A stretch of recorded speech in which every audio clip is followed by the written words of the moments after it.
Hello, I am Nicholas Shannon Savard. Pronouns are they, them, theirs. I am a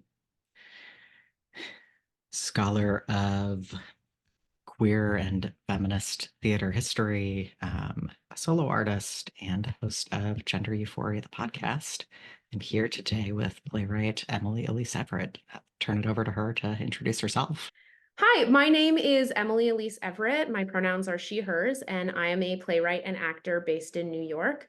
In my writing, I'm interested in the mysterious, dark, bizarre, magical, and absurd. I'm often writing women's stories and queer stories, and especially in focusing on moments of sort of deeply psychological and moral questions. I'm always interested in these questions of why we categorize people as good or bad and what choices lead us there. In addition to playwriting, I also write for television and recently for narrative podcasts. Very cool. I think many of those themes bring us right into our discussion of your play Strange and Splendid, A Modern Odyssey. So before we dive just head first into that discussion, could you give us a very brief synopsis? How do you describe this play? Yeah, I describe it as a mythic choreo poem, which is a phrase that I've taken from Entezake Shange's work, describing it as a choreo poem because it's a piece based so much in movement. And it is a story about a girl and a lover who are approached by the gods and offered a chance to live on the top of the mountain where the gods live, because the gods have found their love so beautiful and worthy of preservation. So they go to the top of the mountain where the gods live, and the girl finds that this has been a trick and that the gods have stolen her lover away, and she has been cast out to the bottom of the mountain and now must trek back up the mountain to retrieve her lover from the gods. And on the way, she encounters several trials, meets with the underworld, meets with several sort of celestial beings, is the phrase that I've been using, and then must contend with actually reaching the top of the mountain and facing her lover again after this journey. I love a good choreo poem. Mhm. Um, Before I dive into all of that, maybe a good place to start might be your title, Strange and Splendid, A Modern Odyssey, among a few other things, points us back to the classical Greek epic poem.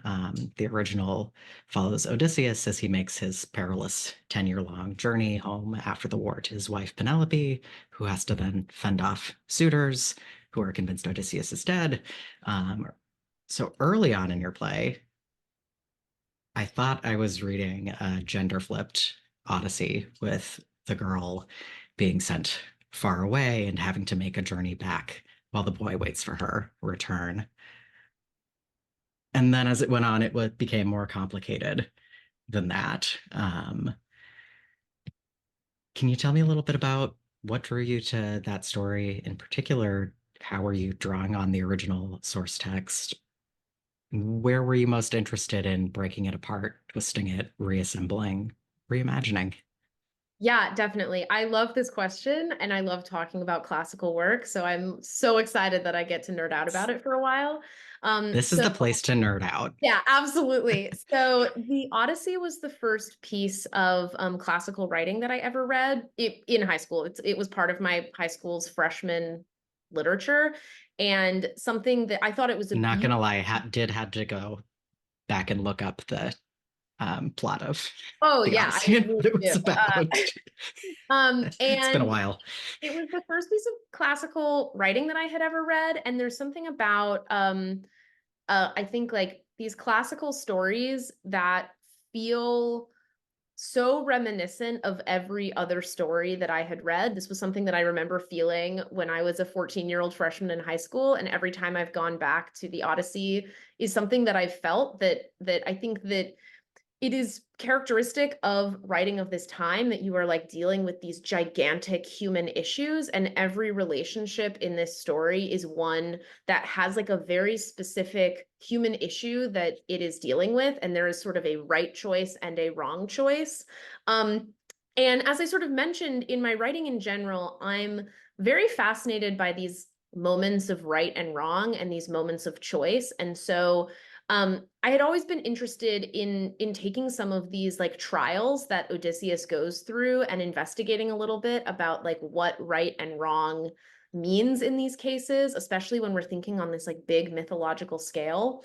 When I was in college, I revisited a lot of classical work, a lot of Greek plays. I revisited the Odyssey, and when I was taking a class, we talked a lot about the portrayal of Penelope, who is Odysseus's wife, and she is sort of lauded in the Odyssey and in a lot of scholarship on the Odyssey, or early scholarship on the Odyssey, not so much like recent feminist scholarship. But Penelope is really rewarded for being this sort of virtuous woman who waits for her husband for like 20 years while he's off at battle and then journeying back to her. And she is sort of bombarded by these suitors who are trying to take her home from her. And she very sort of piously and responsibly is true to her husband for 20 years, despite never knowing if he's going to return. Um, and so when I was interested in doing a take on the Odyssey, I always knew that I wanted to do sort of a gender swap. But it didn't interest me to sort of do what I would call like the Marvelication of the Odyssey, which is like if we just make the hero a woman, it's a woman's story now. Because I felt like that was leaving out a lot of the conversation that we've had about the Odyssey and about this big story about like this woman who waits for a man and who goes through all of this struggle for someone who she doesn't know is ever coming back to her. Um, and so I really enjoyed taking this idea of like, well, I'm gonna start by making it feel like this journey of like, the woman gets to be this journeyer, and then morphing the play into this question about like whether this struggle is worthwhile or not. And I think like calling into question a lot of narratives, particularly classical narratives, where women are expected to be sort of like waiting for their man, or like waiting for their responsibilities for their home. I think it goes like much bigger than just like men and women, but I think like sort of like the women's sphere in general. Um, so that's kind of like where I think the title came from. And then structurally, it's a very loose, I think, like plot adaptation. And I think that it gets looser as it goes on. So the first sort of trial that the girl encounters is this sort of like Lotus Eater world. Which in the Odyssey, the Lotus Eaters are one of the islands that Odysseus comes to on his journey, where he meets these sort of fairies that feed his crew lotuses, and it makes them forget about all of the bad things in their lives and makes them forget about home. And then in Strange and Splendid, the girl comes to this realm at the bottom of the mountain where everyone has sort of rejected this idea of sadness and has decided to like live a life of happiness. And in a lot of ways, I think that that life sounds really great. And I am sort of confused why she doesn't choose that. Or I guess I'm not confused. I understand why, but I think that it is an interesting question why she doesn't choose that.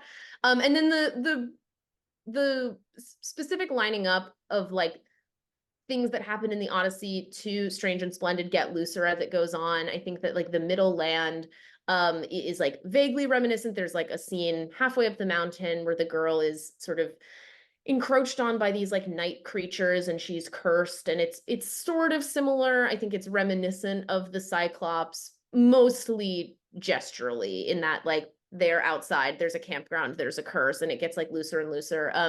But that there is this sort of like overall sense of the hero's journey as we know it in all of these classical Mhm. works, where you're met with trials, you go into the underworld, you are faced with a choice, and then you make the right choice at the end, and you are able to return home heroic. Let's start with thinking about structure and some of these scenes. kind of along the lines of the classic Greek, you've got scenes mostly with 2 to 3 characters having some dialogue. Something that really struck me in reading that was, I think the best way I can put it is the efficiency of the dialogue between the characters. They're all relatively short conversations. There's very little exposition, which that is something that I love as an actor and director, and that kind of openness. Like, what can you bring to the story? And I think I want to know a little bit more about what you're up to with these scenes between these characters. That it seems like every word matters a lot. So maybe let's start with, can you tell me about your choice not to name the characters? They're only labeled girl, boy, man, god, old man. Yeah, definitely. I to me the world of this play felt very mythological, and it it feels very representative of other things that are happening. And I think that part of the openness of the language is that these conversations that the characters have are very direct. They're usually quite simple, and especially these like celestial characters, like God. They really have one perspective on things, and they are always moving towards that goal in this very direct way.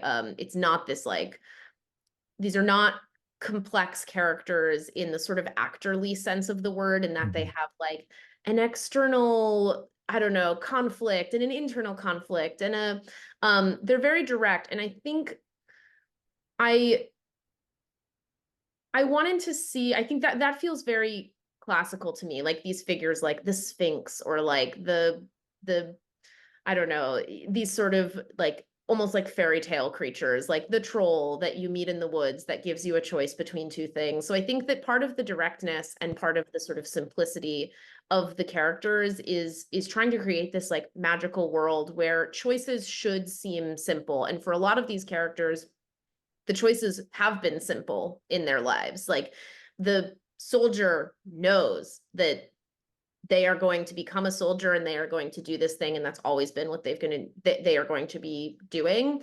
And I think that by doing that, and by having this like pretty like direct, sort of open, I think, yeah, efficient dialogue, you're giving the audience a chance to read their own lives onto that situation and read their own conversations onto that situation.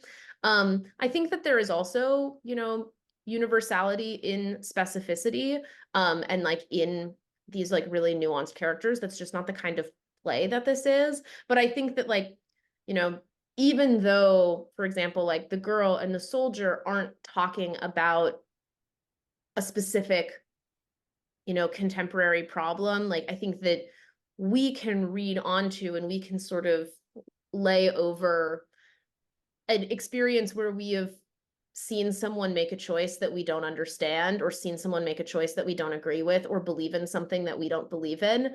And I think that there's a real, I don't know, there's a real power in that. And something that also I think is why some of these classical works have lasted so long is they're asking big questions about morality, and they're asking big questions about the human condition, and every single scene is doing that. Um, which is really fun. And there's also, because it's a form that's so well known, and it's a form that's so, I think, like ingrained in the Western canon, and therefore ingrained in us just through like all of the media that we consume, whether we know it or not. By changing like one thing, you can really catch people off guard. Mhm. Like having some of these moments where like we realize that the chorus, which we're sort of used to being this like narrative structure, actually can influence the story, I think is really fun. And really exciting to get people, I don't know, to see some of the changes that are being made. Let's dive a bit deeper to talking about the chorus, because I really, really love the chorus in this piece. Tell me a little bit about how you see that functioning. The chorus has been one of the most challenging parts of the play for me to wrap my mind around. When I was doing the workshop of this play this November with Synecdoche Works, it was one of the things that changed the most about the play from the draft that I originally submitted to the fellowship to our final performance draft. Because in a sort of traditional classical story, I'm going to use like the example of a Greek play, but this is true beyond just Greek theater.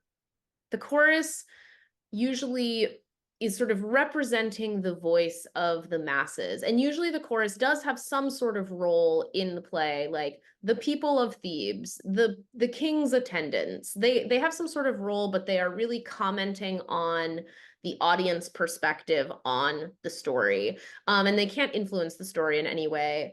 And I knew there was going to be a chorus in this piece. I knew that the chorus was going to be dance and movement heavy. But I also knew that I wanted to see what would happen if the characters can talk to the chorus and the chorus can talk back to the characters. In the original draft that I wrote this, there actually is a scene where the chorus speaks directly to girl, and they have a whole conversation about like why they're doing the things that they're doing and why the story is unfolding the way that it is unfolding. And as I worked through the workshop draft, we started talking a lot in the rehearsal room about this idea of kind of like the meta story of this world and who in the story has power to change things. And we felt like there were moments where, for example, like even God says that she cannot change the outcome of this story, that this is like the story that was always going to happen. It's the story that always will happen.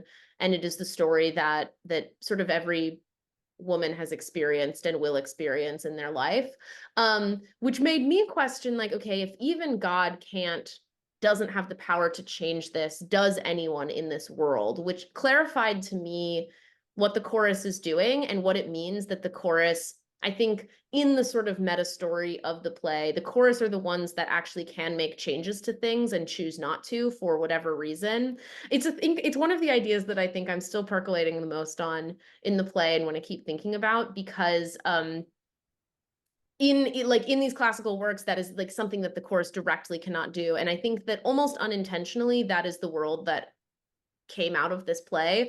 And it's something that's super fascinating to me, that even I feel like as the writer haven't fully comprehended yet, is like the sort of play takes on a life of its own. I'm going to jump ahead a little bit here. And I think part of this might tie into what is going on with gender in this play. Because I think there's a lot of really interesting stuff happening with the sense of choice and agency and who has this, who has it, and girl kind of standing in at times for in every woman, Mhm. if you will. So Mhm. I think I want to know, like, what were some of the questions that you went into writing with about how gender and power and choice and agency were going to interact? And as you noted, you're still kind of actively figuring things out. Yeah. What have you found so far? Yeah, I think there's an answer to this question that's very tied into the history of this play's development, which is that I wrote the first draft of this play many, many years ago. I wrote it when I was an undergrad in college, which was a period when I was really, really interested in classical work. I still am, but this was like the peak obsession with classical work. Um, and when I was writing it, so this was back in 2016, um, I I I think had this perspective that I really wanted this piece to instill us with a sense of hope for like the condition of women. And so I wrote this draft of the play that's different than the current draft. I wrote this draft of the play where we sort of see this moment where like even though God cannot change this story, there is sort of this recognition that perhaps the journey itself was worth doing because it like showed girls patience and the depth of her love and the sort of power that she holds within her that she didn't even know that she had. And I still do think that there's an element of that in the story. Interestingly, also in that draft, all of the celestial beings, except for Girl and God, were written as potentially genderless, but also in many ways gendered as male. And as I returned to the play over several years, and specifically with the most recent workshop, which I was returning to this piece sort of 7 years after its creation and having lived in the world more and, just grown up as a person and as a woman, it really left this sort of naive taste in my mouth in a lot of ways that this play ended with this sense of sort of like, but in the end, it was perhaps all worth it. And it's still a sad ending. It always was a sad ending from the beginning. But I think there was this like sort of glimmer at the end that it was like, but isn't it incredible that it happened anyway? And something that I really wanted to play with in this most recent draft and with the workshop was one, like, what happens if we regender, at least in this production, all of these celestial characters, except for the lover, as women or non-binary people. And so we have this like all of these women whose choices we see and whose choices we evaluate and whose choices Girl as the person who interacts with them is like judging and critiquing throughout her journey as she's continuously making different choices than them. Um, and then also like this ending, I was like our last day of rehearsal, I was like sitting crazily by the printer, like rewriting the ending of the play because I think that I realized by doing that and by spending more time with the work that like this is not a happy story and that like there is, I think, no need, there is no, like, I didn't understand what I was gaining or what an audience was gaining out of seeing this glimmer of hope at the end, which is where this sort of like new perspective and I think this much more like ominous but also much more aligned ending comes from, where we more see, I think, in many ways I think it's like more aligned with like this original critique of the Odyssey that I wanted to make about Penelope being so patient and kind, that I think it's sort of questioning like why does this keep happening and like why is the choice that is made. It's one of the things I think that playing with and changing and also being more specific about the gender dynamic in the play is something that has really come to life in the newest drafts. And it's one of the reasons why I changed all the character names. I don't know if that was present in the draft that you read, but all of the character names have gone from saying, for example, like man or old man to an age, like an ungendered title. Um, That and changes things. yeah, which really, it really changes the experience of the play, in a way that I think is more aligned with what the play is trying to do, which is super exciting. That is a completely different story. Because as Yeah, I was reading, it was like old man, and there were a lot of yeah, men, and then these two women in the play. right. That changes a lot if she's surrounded by all women most of the time. Yeah. Mhm. Okay. In a way that I like, that I think it sort of unlocked something for me that I was like, Right. oh, this is what the story is, which is great. It's one of the reasons why this process was so, I think, like special and needed for me. Mhm. This was very much a play that like I said, I wrote it when I was much younger, when I was a senior in college. I think that having had much less experience in the theater community, I had a lot of like hopes about writing like these sort of like crazy, unstageable, bizarre things. And And I didn't have this, I think, sort of like jaded attitude that I sometimes have now that's like, that will never get produced. They'll never do that. They'll take that stage direction out. And so I sort of wrote this play and I was very proud of it, but I very real like almost immediately upon graduating was like, oh, this play will never go anywhere. Like this was something that I wrote and it's just going to be for me because no one will ever work on it. And then I saw sort of the work that Synecdoche Works does. And I was given this opportunity and I think like was able to make the changes that were always swimming in my head. Which is like didn't quite, I wasn't at the point in my life where I could write a play that was the play that I needed to write until I was revisiting it when I was older, which is super cool. That leads perfectly into another question that I have, which is about thinking about production for this. What are some of the moments that you've got kind of a clear idea of like how you would be interested in seeing it staged? What are some of the moments that you're most excited to just hand off to a director, designer's cast and be like, good luck, have fun staging this?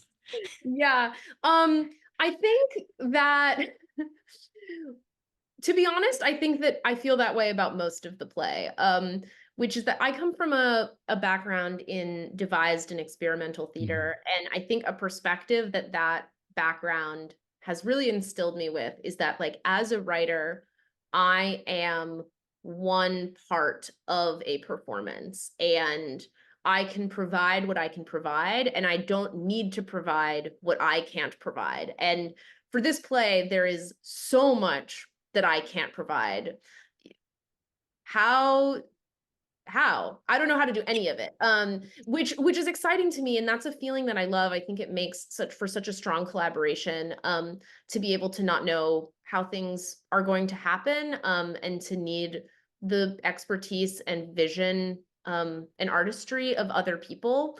Um, Moments that I'm really excited about, in early on in the play when girl is ousted from the top of the mountain, and she's sort of flung out to the bottom of the mountain. There is this long, like 2-page stage direction about this storm that she is caught in, and she's swept out to sea and she's eaten by a sea monster. And it is described mostly in pictures, Mhm. and in stage directions that, I have absolutely no capability of visualizing in reality. Like, for example, the chorus becomes a sea monster and they eat her. I have no idea how that's done, but I know it can be beautiful. And I know that it can, sort of speak to the capability of the human body, which is something that I think that this play is very much about, and is something that the chorus, I think, represents, is that they become all of these different places. They become all of these different people.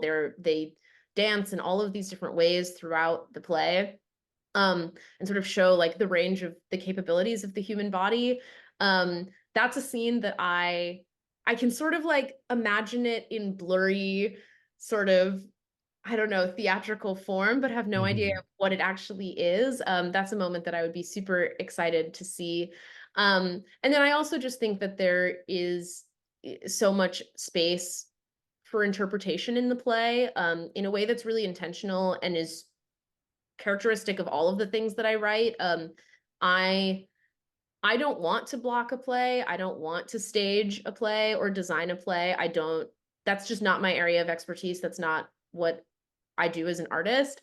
And so like some of the moments, like the underworld, where they go to this amazing party that transforms from sort of like a masquerade ball into a crazy nightclub, and I like these moments of like spectacle and theatricality are really exciting to me, and super exciting for me to, give to someone else as well. I think those moments of the chorus having like this mass transformation, I think Mm, that two-page sequence with the falling into the sea and yeah. just being enveloped by it and the chorus becoming a sea monster. I think Mhm. that sequence was like, ooh, I need to see this. I Yeah. need to see this. I don't know how it would happen, but I Yeah. want to know. Yeah, me too. I also want to know. I have no idea. I don't have the choreographic skills to make it happen, but Uh, someone's got to. someone does, yeah.